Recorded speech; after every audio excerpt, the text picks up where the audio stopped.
This is my post-match review to the Fulham 2, Tottenham Hotspur 0 Premier League game. And if you can hear a kind of dull tone in my voice, it's because I would say that is possibly the least unexpected result. I think before the game, I thought maybe some of the pressure would have been taken off Spurs by the fact that they won on Thursday night and are through to the Europa League quarter-finals. But I think Ange rightly, rotated his squad. And as a result, in the first half especially, it was just evidence of a very mix and match team. Like I said it during the watch along, one of those classic performances where, you've got kind of half of your first team players and then half of your players who come in to replace the first team if they're injured. And as a result, there's no fluidity and no rhythm. And that's exactly what that was like. But in the second half, he made a change at half-time. He brought on Bergvall, he brought on Son. And Spurs very much, for the first half an hour of the second half, had the best of it and made one particularly gilt-edged chance for Dominic Solanke, who was unfortunately not kind of expecting it from a chest down from James Maddison. I'm just watching Lucas Bergvall, who's complaining to the referee because Bergvall thought he should have had a penalty in that second half off Calvin Bassey. He needs someone really to take him away here, Bergvall. There's no point in him talking to the referee anymore. It would have been, in terms of that penalty situation, it's a foul that would have been given for him elsewhere on the pitch, but it just didn't look like a penalty. I think it wasn't helped by the fact that Bassey is so much bigger than Bergvall, so it looked kind of just in real time like it looked just like he kind of out-muscled him, but he did foul him. But Bergvall was outstanding when he came on. Bergvall is the light. Him and Archie Gray are the light at the end of a very dark tunnel of this season. And as I was saying towards the end of the watch-along, every chance that, the week after or the week we get back from the international fixtures when we play our next game, that we could be down in 16th place in the Premier League, literally only above Ipswich, Southampton, Wolves, and those teams. And at the beginning of the watch along I did today, I got some comments talking about how I'm a negative Spurs fan, how I'm reactive, how I'm Ange in when we win and Ange out when we lose. And it's like, I have to say, not only did I talk about it at the time, and being reactive is what supporting football is all about, but no matter how many injuries we've had, and also let's not forget that injuries, I think, have to be the responsibility of the manager. He's in charge of the training. He's in charge of how many sprints we do, blah, blah, blah. But how can you defend 16th in the Premier League? How can you defend it? I don't know how. I'm finding it hard to defend it. I'll stick to it. I want it to work for Ange. God, there's nothing I want more than for him to win the Europa League. And I agree that he should be rotating these games. And all that really matters in these Premier League games is that we don't get any injuries. And the only one that looked a bit of a worry, Romero went down at one point. Hopefully he's fine. But no matter what happens, it's going to be incredibly difficult for Ange after this season. Even if we win the Europa League, it'd be an incredibly difficult meeting he's going to have with Daniel Levy, Scott Munro and Langer to discuss why we finished most likely kind of 13th, 14th at best, 15th, maybe 16th in the league. Very, very poor indeed. In terms of performances, Vicario didn't have much to do. I think arguably he made a few wrong decisions, punching when he could have caught. But I'll give him, 6 out of 10. Jed Spence did okay. I'll give him a 6.5 out of 10. Romero, 6.5 out of 10. Ben Davies did okay, but then unfortunately was at fault for the second goal, where he was left isolated by Jed Spence up against Ryan Sessegnon. So I'm going to have to mark him down for that. So I'll give him a 6 out of 10. Udogie, flattered to deceive a lot of the time, maybe 5.5, 6 out of 10. In midfield, incredibly functional midfield he picked. And in the first half, just no creativity whatsoever. Archie Gray did fine. His first kind of 90 minutes for Spurs playing in midfield, although actually at the end, the last 20 minutes, he played at centre-back again. I'll give Archie Gray 6.5 out of 10. Bentancur, whatever, 6 out of 10. Brennan Johnson hooked off at half-time. 4 out of 10 for Brennan Johnson. Solanke worked hard. I'll give him a 6.5 out of 10. Tell did one brilliant thing, so I'll get him up to a 6.5 out of 10. I'm missing one midfielder. Who were the midfielders? It was Bissouma. Oh, God. 4 out of 10 for Bissouma.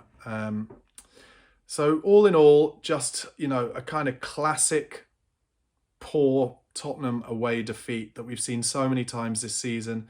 And really, how can you be surprised when we're playing, like I said, mix and match teams?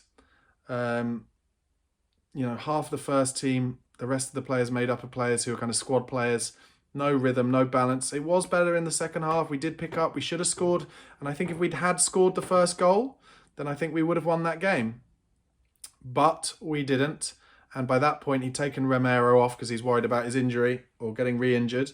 And I'll have to say that I think in reality, we're just not as good. We're not as good when we've got Davis and Archie Gray playing at centre-back. And certainly for that first goal, another example that I've seen so many times this season of when the opposition are in our box, but there are lots of kind of men around, Tottenham players afraid to put in kind of strong 50-50 challenges, like they're afraid to give away penalties. Well, don't be afraid to give away a penalty if you're going to give away a goal. Do you know what I mean? You have to show when you're in your own box that you're in the ascendancy, that you are the person taking control of the situation. Make the striker be afraid to put his foot through the ball because he doesn't want to get a kicking, A lot of it is kind of almost the perception of what's going to happen as much as what is going to happen. And so that was disappointing that we let Muniz, who only came on as a sub, get that goal. And they're just showing the replay now of the chance for Solanke. And really, in reality, he was 7 yards out, and it comes to him pretty slowly from a chest from James Maddison. And the thing is, he just wasn't expecting it. But if we'd scored this goal, we'd have won the game. And he just gets too much on it, volleys it over the bar, unfortunately. But listen, I cannot be a hypocrite because I said I don't care about what happens in the league. It's not literal, like I care. But what I mean is it's important that he rests those players who are going to play in the Europa League. My big worry, actually, is Solanke. Solanke is basically being flogged again, isn't he? And he is the only player who can properly play number 9. My big fear is if we flog Solanke too much going into that Frankfurt game, we won't win. If we don't have Solanke, Van der Ven, Romero and Vicario in the team for every game of the Europa League, we have no chance of winning any of them. I'm as clear as I can be about that. So we need to find a way to get some minutes off Solanke as well. And Solanke's going on international break now. I'm sure he'll only train. He's not going to play much, I'm sure, because Kane will. But we have to be careful with Solanke. As careful with him as we are being with Mickey van der Ven, who was on the bench today, but didn't get a chance to come on, and I don't mind that. So I can't be a hypocrite, like I said, and that's why I didn't shout or scream at the screen today. I think if we'd got that first goal, we would have won. The way we played second half, definitely deserved to get a draw. But when it came to the last 15 minutes, once we'd made those changes and Romero had gone off, there was no chance we were getting back into it there. They're just playing the replay of the Bergvall incident again. Bassi looks like a little bit guilty, but once it's not given on the pitch, the VAR is not going to turn one of those over. And it just, once again, just watching even in slow motion, it just didn't look quite right, unfortunately. But like I said, shining lights. Archie Gray's first game in midfield. Bergvall looked great again when he came on. Sad to say, but I'm kind of pleased for Sessegnon. Good lad. He got a lot of stick from Spurs fans, and it's unfair because he's just injury prone. That's it. It's not because he's not a good player. He's an excellent finisher, as shown again today. But he won't play that many games for Fulham either. I think he's just not got the muscles for it, unfortunately. But another defeat for Tottenham. Disappointing. But we lost against Fulham 3-0 away last year. We've not done well against them recently. Silva will be pleased. I have to say, in terms of Silva being on the list potentially as one of the next managers of Spurs, I didn't think Fulham were brilliant today. I would say Iraola over Silva, even though Bournemouth aren't on a great run of fixtures. But I thought Iraola's Bournemouth looked better than Silva's Fulham today. So I'd probably go there. But even saying that will probably get me in trouble with a number of Ange Postecoglou fans. And look, like I said, I love Ange. I'd love it to work for him, but just not going well for Tottenham in the Premier League this season. And it is, just to be very clear about it, statistically, this is more than on track to be Tottenham Hotspur's worst Premier League season ever since it started in 1992. And injuries are not solely responsible for that. So I'm afraid even you guys who are solely behind Ange Postecoglou, 100%, you're going to have a think about why it has been the worst season ever. I think we need to get another 10 points to try and stop that, and I'm not sure how that's going to happen. Our stats are 1-10, drawn 4, lost 15 Premier League games. Man United have only lost 12, West Ham have only lost 13.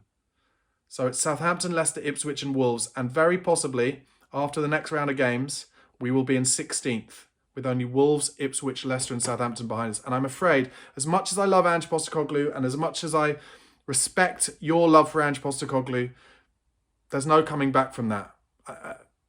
If he wins the Europa League, it's a total other conversation. But Eintracht Frankfurt will watch these kind of games and just break Tottenham's rhythm. Don't give them any rhythm. Don't give them any chance.